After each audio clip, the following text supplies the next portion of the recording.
जो पुश्तैनी वोट चोरी करते। अच्छा बोलिए आप। हाँ बोले आप बोले। हाँ बोले आप बोले। स्पीकर सर, मेरा कल एक सवाल था जो हिंदुस्तान के इतिहास में पहली बार डिसीजन लिया गया कि इलेक्शन कमिश्नर्स को फुल फुल इम्यूनिटी दी जाएगी। ठीक है, ये है ना, इसका जवाब इसका पीछ में खत्म नहीं किया सर। इसके पीछे जो थिंकिंग थी वो हमें सबसे पहले बताएं। ठीक है। दूसरी बात, नहीं हरियाणा की जहां इन्होंने बात की, इन्होंने एक उदाहरण लिया, वहां पर अनेक उदाहरण हैं। वो भी आपने दिया था ना, 19 वो भी आपने दिया था, इसलिए वो भी 19 लाख वहां पे फेक लोग, वो उदाहरण आपने दिया था, इसलिए उसका जवाब दिया। और ये भी हमें बता दीजिए, actually let us have a debate on my press conference. Let us go, let us have very good idea, let us have a debate on my press conferences. Amit Shah ji, I challenge you to have a debate on the 3 press conferences. Please ठीक है, बैठ जाइए, बैठ जाइए। माननीय, please माननीय, आपने बात की थी, प्लीज। ये डिबेट ही तो चल रही है। उत्तर प्रदेश में और हरियाणा में दोनों चुनाव में वोट कैसे दे रहे हैं? प्लीज ये भी जवाब दे दीजिए। माननीय गृह मंत्री जी। मान्यवर, पहली बात मैं स्पष्ट करना चाहता हूं, मैं 30 साल से विधानसभा और संसद में जनप्रतिनिधि के रूप में चुनकर आता हूं। मुझे लंबा अनुभव है संसदीय प्रणाली का। विपक्ष के नेता महोदय कहते हैं कि पहले मेरी बात का आप जवाब दीजिए, मैं सुनना चाहता हूं। आपकी मुनसफी से संसद नहीं चलेगी। मेरे आप बोलने का क्रम मैं तय करूंगा, इस तरह से नहीं चलेगी संसद। मान्यवर, उनको धैर्य रखना चाहिए, मेरा जवाब सुनने का। इनकी एक एक बात का जवाब मैं दूंगा, मगर मेरे भाषण का क्रम वो तय नहीं कर सकते, मैं करूंगा, क्योंकि मैं बोल रहा हूं।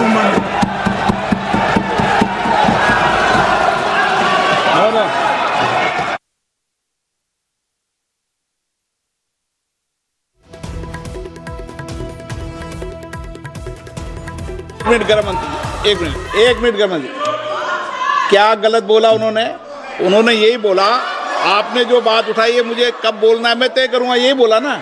उसमें क्यों उत्तेजित हो रहे हो आप? हाँ, आपके 2-2 मिनट में खड़े होने से थोड़ी जवाब देते रहेंगे। नो, माननीय गृह मंत्री, नहीं होगा। मैं आपको फिर मौका दूंगा, आपको।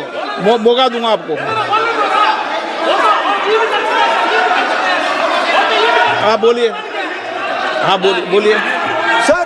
ये बोलिए। आपने अगर अमित शाह जी का रिस्पांस देखा तो ये कंप्लीटली डिफेंसिव रिस्पांस है, ये घबराया हुआ रिस्पांस है, ये डरा हुआ रिस्पांस है। अब सुनिए पूरी बात, प्लीज मानिए। नो, सच्चा रिस्पांस नहीं है। माननीय गृह मंत्री जी। मान्यवर, आपके चेहरे पर बैठो। मान्यवर, आपके चेहरे पर चिंता की लकीरें मैं देख रहा हूं कि मैं क्या बोलूंगा। मैं उनके उकसावे में नहीं आऊंगा, मैं मेरे विषय पर बोलूंगा। मान्यवर, मैंने इतना ही कहा कि मेरे भाषण का क्रम मैं तय करूंगा।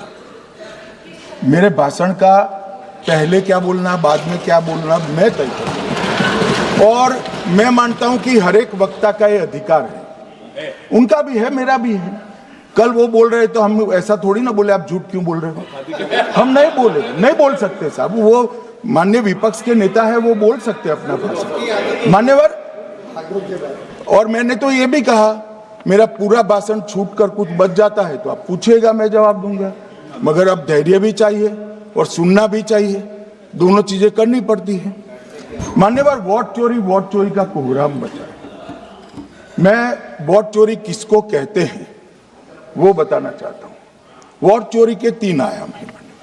एक तो मतदाता नहीं है, मतलब योग्यता नहीं है, और आप वोटर बन जाते हो तो वोट चोरी माना जाएगा। दूसरा, आप गलत प्रकार से चुनाव जीतते हो तो वोट चोरी माना जाएगा। और तीसरा, जनादेश को डिफाई करते हो, मतलब वोट के विपरीत आप कोई पद प्राप्त कर लेते हो तो भी एक प्रकार से वोट चोरी होता है। अरे सुनो ना, क्यों जल्दबाजी करते हो मानिकम? क्यों? अब मैं 3 वोट चोरी की घटनाएं बताना चाहता हूं। सबसे पहली घटना हुई आजादी के बाद, देश का प्रधानमंत्री तय करना था। तय कौन करना था? तो उस वक्त के जितने प्रांत थे, इसके कांग्रेस के अध्यक्षों ने, उनके एक एक वोट से तय होना था। अब 28 वोट श्री सरदार पटेल को मिले और 2 वोट जवाहरलाल नेहरू जी को मिले।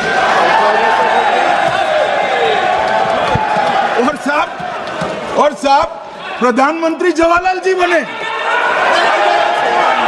मान्यवर, मान्यवर,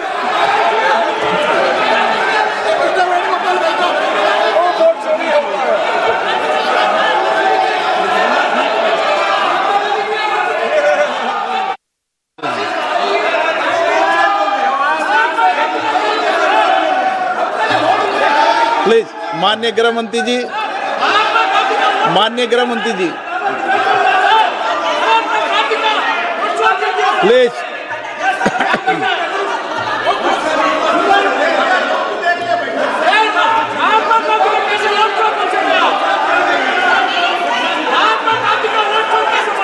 बैठो बैठो, बैठिए माने, प्लीज प्लीज